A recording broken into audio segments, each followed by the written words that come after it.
در ریاست وزارت کارهای داخلی در ولایت سوخت بخشیده به 34 سالگی استقلال دولتی جمهوری تاجیکستان مراسم تنتنه‌ای برگزار گردید. در این چاره‌بینی راهبریت، هیئت شخصی و سابقه‌داران مقامات کارهای داخلی شرکت ورزیدند. راهبریت ریاست ضمن سخنرانی تاکید کرد که استقلالات دولتی بزرگترین دستاورد ملت تاجیک است و محض به شرافت آن امروز تاجیکستان در عرصه بین‌المللی همچون یک دولت مستقل شناخته شده است. اینچنین ذکر گردید که مقامات کارهای داخلی یکی از رکن‌های اساسی حفظ این استقلال میباشد و برای تامین صلح و ثبات، ترتیبات جمعیتی و امنیت شهروندان شبانه روزی کوشش به خرج می‌دهند.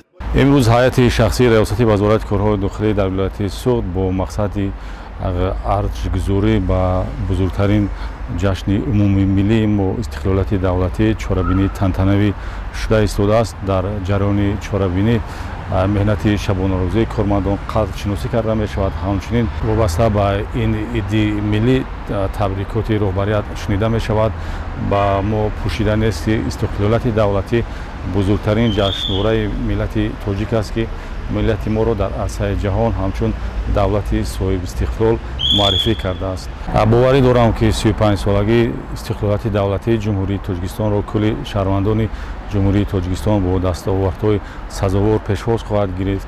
از جمله مقامات کارهای داخلی برای تامین ترتیبات جمعیتی، حفظ حقوق شهروندان و مبارزه بر ضد جنایتکاری و قانونشکنی کارهای نظررس انجام داده امنیت و آسایشگی را در جامعه ما تامین خواهد کرد و در این جهت به همکسبانم برار می‌خواهم، زیرا فعالیت آنها و موفقیت آنها در سمت فعالیت خدمتی امکانیت می‌دهد که امنیت و آسایشگی، تامین ترتیبات جمعیتی در کشور ما تامین باشد.